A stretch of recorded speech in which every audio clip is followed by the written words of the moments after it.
ನಮಸ್ಕಾರ. ಒಂದೇ ಕೃಷ್ಣಂ ಜಗದ್ಗುರು ಸರ್ವಂ ಶ್ರೀಕೃಷ್ಣಾರ್ಪಣಮಸ್ತು.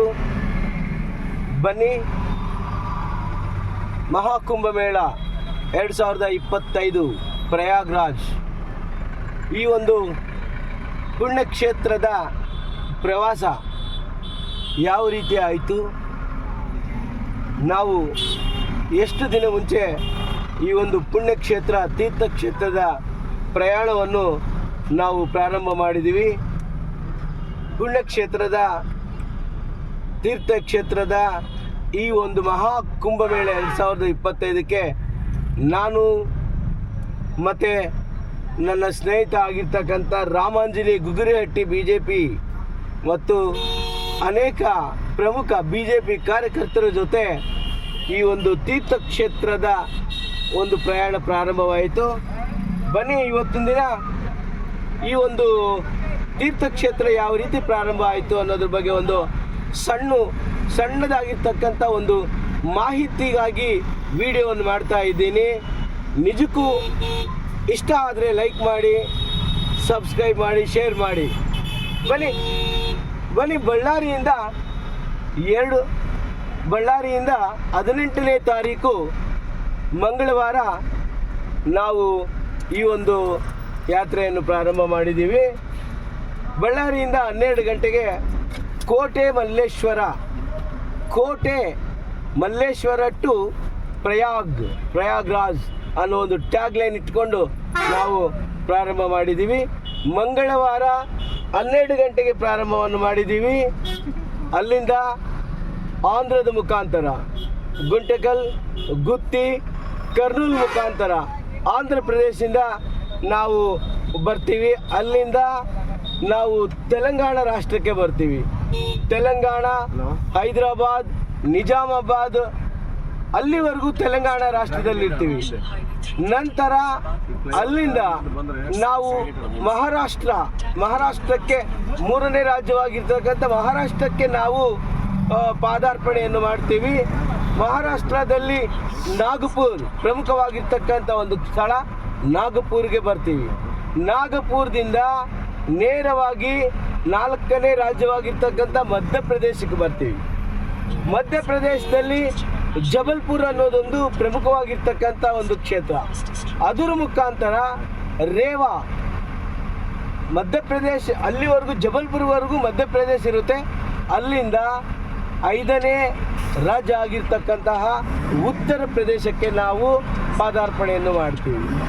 ಉತ್ತರ ಪ್ರದೇಶದಲ್ಲಿ ಉತ್ತರ ಪ್ರದೇಶ 5ನೇ ರಾಜ್ಯ. ನಮಗೆ ಉತ್ತರ ಪ್ರದೇಶ ಪ್ರಮುಖವಾಗಿರ್ತಕ್ಕಂಥ ಸ್ಥಳ ರೇವಾ ಅನ್ನೋದೊಂದು ಒಂದು ದೊಡ್ಡದಾಗಿರ್ತಕ್ಕಂಥ ಒಂದು ನಗರ ರೇವಾ.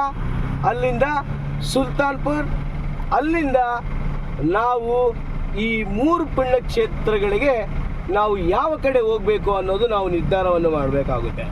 ಈಗ ಬಳ್ಳಾರಿಯಿಂದ ಆಂಧ್ರ ಪ್ರದೇಶ, ತೆಲಂಗಾಣ, ಮಹಾರಾಷ್ಟ್ರ, ಮಧ್ಯಪ್ರದೇಶ್, ನಂತರ ನೇರವಾಗಿ ನಾವು ಉತ್ತರ ಪ್ರದೇಶಕ್ಕೆ ಬರ್ತೀವಿ.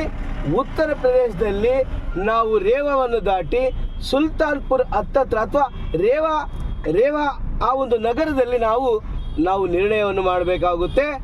ಏನು ಅಂತ ಹೇಳಿದರೆ, ನಾವು ರೇವಾದಿಂದ ವಾರಣಾಸಿ, ಕಾಶಿ ಅಥವಾ ಬನಾರಸ್ಗೆ ಹೋಗ್ಬೇಕಾ, ಅಥವಾ ರೇವಾದಿಂದ ನೇರವಾಗಿ ಪ್ರಯಾಗ್ ಪುಣ್ಯಕ್ಷೇತ್ರವಾಗಿರ್ತಕ್ಕಂಥ ತ್ರಿವೇಣಿ ಸಂಗಮಕ್ಕೆ ಹೋಗ್ಬೇಕಾ, ಅಥವಾ ರೇವಾದಿಂದ ನೇರವಾಗಿ ಅಯೋಧ್ಯೆಗೆ ಬರಬೇಕಾ? ಇದು ಒಂದು ಜಂಕ್ಷನ್ ಆಗಿರೋದ್ರಿಂದ ನಾವು ಯಾವ ಊರಿಗೆ ಹೋಗಬೇಕು, ಯಾವ ಕ್ಷೇತ್ರಕ್ಕೆ ಹೋಗಬೇಕು ಅನ್ನೋದು ರೇವಾನಲ್ಲಿ ನಾವು ನಿರ್ಣಯವನ್ನು ಮಾಡಬೇಕಾಗುತ್ತೆ. ಬನ್ನಿ, ಹಾಗಾದರೆ ನಾನು ನನ್ನ ಸ್ನೇಹಿತರ ಜೊತೆ ನಮ್ಮ ಈ ಒಂದು ಪುಣ್ಯಕ್ಷೇತ್ರಗಳು ಯಾವ ರೀತಿ ನಡೀತು ಅನ್ನೋದ್ರ ಬಗ್ಗೆ ಒಂದು ಮಾಹಿತಿಗಾಗಿ ಒಂದು ಸಣ್ಣ ವಿಡಿಯೋವನ್ನು ಮಾಡ್ತಾ ಇದ್ದೀನಿ. ಬನ್ನಿ, ಇವತ್ತು ನಾವು ರೇವಾದಿಂದ ನೇರವಾಗಿ ನಾವು ಕಾಶಿಗೆ ಹೋಗ್ತೀವಿ. ರೇವಾ ಟು ಕಾಶಿ ಹೆಚ್ಚು ಕಡಿಮೆ 190 ಕಿಲೋಮೀಟ್ರು ಹೆಚ್ಚು ಕಡಿಮೆ ಅಂತರ ಇರ್ಬೋದು. ಸೊ ನಾವು ಕಾಶಿಗೆ ಬರ್ತೀವಿ. ಕಾಶಿ, ಅಲ್ಲಿ ಗಂಗಾ ಸ್ನಾನವನ್ನು ಮಾಡ್ತೀವಿ. ಗಂಗಾ ಸ್ನಾನದ ಬಗ್ಗೆ ಇಡೀ ನಮ್ಮ ಭಾರತದ ಸನಾತನ ಧರ್ಮದ ಹಿಂದೂ ಧರ್ಮದಲ್ಲಿ ಒಂದು ಮಾತಿದೆ, ಗಂಗಾ ಸ್ನಾನಂ ಮತ್ತು ತುಂಗಾಪಾನಂ, ಗಂಗಾ ಸ್ನಾನವನ್ನು ಮಾಡಬೇಕು, ತುಂಗಾ ಪಾನವನ್ನು ಮಾಡಬೇಕು ಅನ್ನೋದು ಒಂದು ಮಾಹಿತಿ ಇದೆ. ಆ ರೀತಿಯಾಗಿ ನಾವು ಗಂಗಾ ಸ್ನಾನವನ್ನು ಮಾಡಿಕೊಂಡು ನಾವು ನೇರವಾಗಿ ಕಾಶಿ ವಿಶ್ವನಾಥನ ದರ್ಶನವನ್ನು ಮಾಡಿಕೊಂಡಿದ್ದೀವಿ. ಕಾಶಿ ವಿಶ್ವನಾಥನನ್ನು, ಕಾಶಿ ವೀರೇಶ್ವರ ವಿಶ್ವನಾಥ ಅಂದರೆ ವಿಶ್ವಕ್ಕೆ ಭಗವಂತ, ದ ಗಾಡ್ ಆಫ್ ಯೂನಿವರ್ಸ್ ಅಂತ ಹೇಳಲ್ಪಡಲಾಗಿದೆ.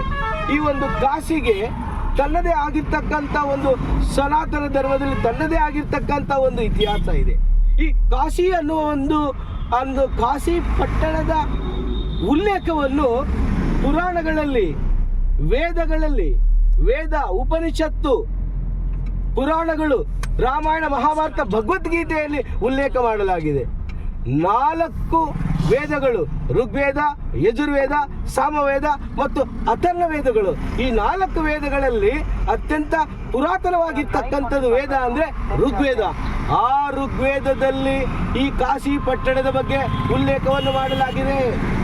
ಈ ಕಾಶಿಯಲ್ಲಿ ಮಾತೆ ಗಂಗಾ ಮಾತೆ, ಸಾಕ್ಷಾತ್ ಗಂಗಾದೇವಿ, ಗಂಗಾ ನದಿಯು ಹಿಮಾಲಯದಿಂದ ನೇರವಾಗಿ ಪ್ರಸನ್ನಳಾಗಿ ಕಾಶಿಯ ಮುಖಾಂತರ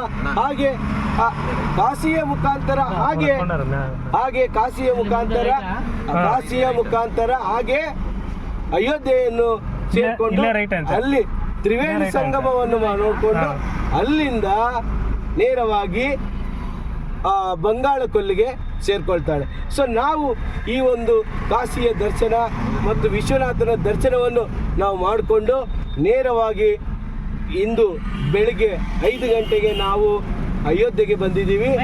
ಅಯೋಧ್ಯೆಯಲ್ಲಿ ನಾವು ಪ್ರಭು ಶ್ರೀರಾಮನ ದರ್ಶನವನ್ನು ನಾವು ಮಾಡ್ಕೊಂಡಿದ್ದೀವಿ.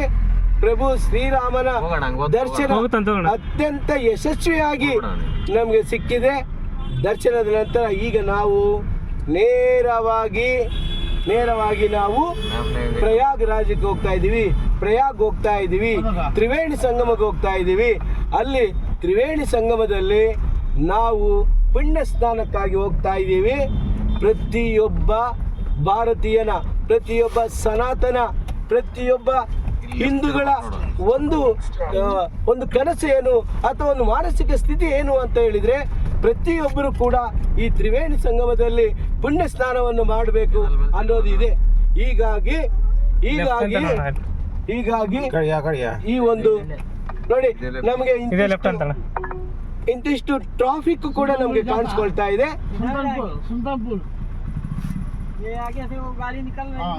ಈಗ ನಮಗೆ ಕ್ಷಮೆ ಇರಬೇಕು. ಏಕಂತ ಹೇಳಿದ್ರೆ ನಮಗೆ ಇಲ್ಲಿ ಸ್ವಲ್ಪ ಮಟ್ಟಿಗೆ ಟ್ರಾಫಿಕ್ ಕಾಣಿಸ್ಕೊಂಡಿದೆ. ಹಿಂಗಾಗಿ ನಾವು ಸುಲ್ತಾನ್ಪುರ್ಗೆ ನಾವು ಬೈಪಾಸ್ನಿಂದ ಹೋಗ್ತಾ ಇದ್ದೀವಿ, ಸ್ವಲ್ಪ ಸೈಡಿಂದ ಹೋಗ್ತಾ ಇದ್ದೀವಿ. ಇಲ್ಲಿ ಮಾತ್ರ ಸ್ವಲ್ಪ ಮಟ್ಟಿಗೆ ನಮಗೆ ಟ್ರಾಫಿಕ್ ಕಾಣಿಸ್ಕೊಂಡಿದೆ. ಎಲ್ಲಿಂದ? ಅಯೋಧ್ಯೆಯಿಂದ ಸುಲ್ತಾನ್ಪುರ್ ಮತ್ತು ಪ್ರಯಾಗ್. ಈ ಸುಲ್ತಾನ್ಪುರ್ ಭಾಗದಲ್ಲಿ ಮಾತ್ರ ಸ್ವಲ್ಪ ಮಟ್ಟಿಗೆ ಟ್ರಾಫಿಕ್ ಇದೆ. ಇನ್ನು ಮಿಕ್ಕಿದ ಯಾವುದೇ ರೀತಿಯಿಂದ ಟ್ರಾಫಿಕ್ ಇಲ್ಲ. ಹಿಂಗಾಗಿ ನಾವು ಕೆಲವೇ ಗಂಟೆಗಳಲ್ಲಿ ನಾವು ಪ್ರಯಾಗ್ರಾಜ್ ಸೇರ್ಕೊಳ್ಳೋರಿದ್ದೀವಿ, ತ್ರಿವೇಣಿ ಸಂಗಮಕ್ಕೆ ಸೇರ್ಕೊಳ್ಳೋರಿದ್ದೀವಿ. ಅಲ್ಲಿ ಇಂತಿಷ್ಟು ಮಾಹಿತಿಗಾಗಿ ಮತ್ತೊಮ್ಮೆ ನಿಮ್ಮ ಮುಂದೆ ನಾನು ಲೈವ್ನಲ್ಲಿ ಬರ್ತೀನಿ. ಅಲ್ಲಿವರೆಗೂ ಥ್ಯಾಂಕ್ ಯು ಸೋ ಮಚ್. ಇಲ್ಲಿ ಎಲ್ಲರೂ ಕೂಡ ನೀವು ಶ್ರೀರಾಮನನ್ನು ದರ್ಶನ ಮಾಡ್ಕೋಬೋದು. ಇಲ್ಲಿ ನಮ್ಮ ಸ್ನೇಹಿತರು ಮತ್ತು BJP ಕಾರ್ಯಕರ್ತರಾಗಿರ್ತಕ್ಕಂಥ ರಾಮಾಂಜನೇಯವರು ರಾಮಲಲ್ಲ ಒಂದು ಫೋಟೋವನ್ನು ನಾನು ನಿಮ್ಮ ಮುಂದೆ ತೋರಿಸ್ತಾ ಇದ್ದೀನಿ. ಎಲ್ಲರೂ ಕೂಡ ಇಷ್ಟ ಆದರೆ ಲೈಕ್ ಮಾಡಿ, ಒಂದು ನಮಸ್ಕಾರ ಮಾಡಿ, ಸಬ್ಸ್ಕ್ರೈಬ್ ಮಾಡಿ. Thank you so much. ಒಂದೇ ಕೃಷ್ಣಂ ಜಗದ್ಗುರು, ಸರ್ವಂ ಶ್ರೀಕೃಷ್ಣಾರ್ಪಣಮಸ್ತು.